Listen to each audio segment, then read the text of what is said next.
Look at the clouds. What do you see? A dragon? A face? Your brain is a pattern-matching machine.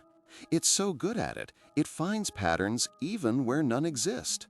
This is pareidolia, the reason we see a man on the moon or a face in the burn marks on a piece of toast. It's a byproduct of a crucial survival skill. The ancestor who saw a predator in a vague shape in the grass was more likely to survive than the one who saw just grass. We are the descendants of the jumpy, the suspicious, the ones who connected the rustling leaves to the hidden tiger. Our brains are hardwired with a simple rule. It is safer to find a meaningless pattern than to miss a meaningful one. This pattern seeking goes far beyond faces and objects. It applies to data, to events, to history. It's called apophenia, the tendency to perceive meaningful connections between unrelated things. Imagine randomly firing a shotgun at the side of a barn. Afterwards, you walk up and draw a bullseye around the tightest cluster of holes. It looks like you're an expert marksman. This is the Texas sharpshooter fallacy, and it's something our minds do automatically. We find the cluster of coincidences in the random noise of life, and then we draw a bullseye of meaning around it. We are not discovering a signal, we are imposing one. We are creating the story after the fact. So you've found a pattern. What happens next? You might think your analytical mind kicks in to test it, to verify it. But that's often not what happens.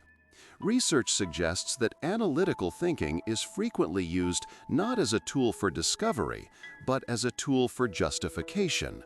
It's post hoc rationalization. It's the press secretary for your gut feelings. Once a belief is formed, especially one that feels important or insightful, the brain's primary job shifts from impartial investigator to skilled defense attorney. Every piece of confirming evidence is magnified, while every contradictory fact is minimized, explained away, or dismissed as part of the cover-up itself.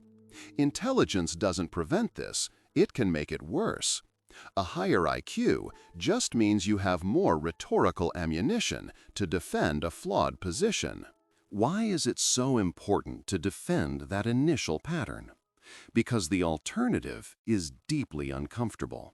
Psychologists call it the need for cognitive closure, a desire to eliminate ambiguity and uncertainty. Not having an answer is mentally taxing. It leaves a cognitive void, a sort of low-grade mental itch that demands to be scratched. A complex, chaotic world with random, meaningless tragedies is unsettling. A conspiracy theory, no matter how frightening, offers closure. It provides a simple, comprehensive explanation that replaces the discomfort of ambiguity with the certainty of a hidden order. It posits a world that is not random, but controlled. In a strange way, the idea of a secret, malevolent group running the world can be more comforting than the idea that nobody is in control at all. This isn't a problem of low intelligence.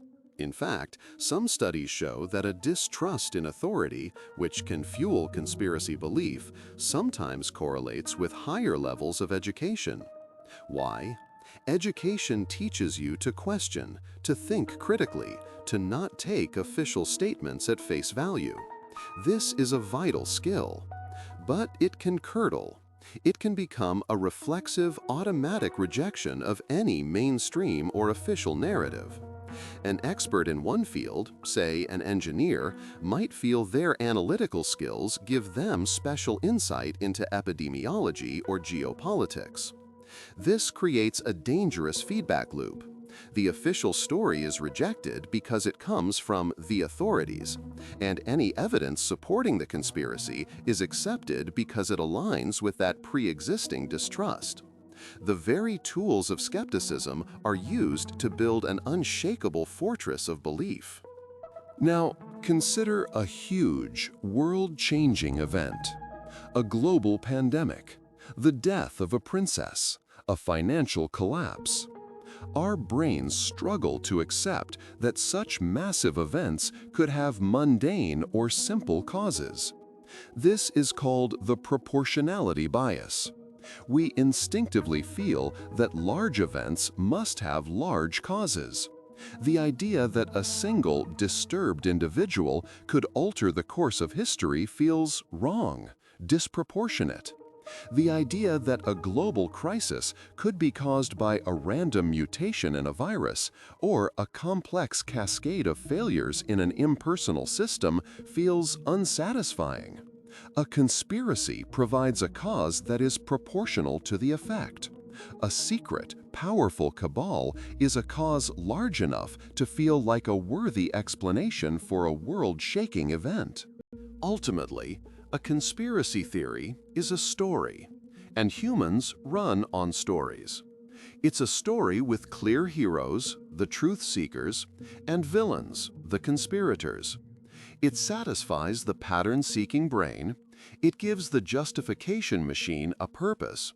It provides cognitive closure, and it offers a cause proportional to the effect. It transforms the believer from a passive victim of chaotic events into someone with privileged knowledge, someone who sees the real structure of the world. It's a powerful cognitive cocktail. It feels like an intellectual achievement, a discovery. But it's often just the sound of a very smart, very human brain finding a comfortable, compelling pattern in the overwhelming static of reality. Monotony has grown fast. Nearly 2,700 people have watched in the last few weeks, yet less than 0.03% are subscribed. It would mean a lot if you joined by hitting subscribe. And again, thanks for watching.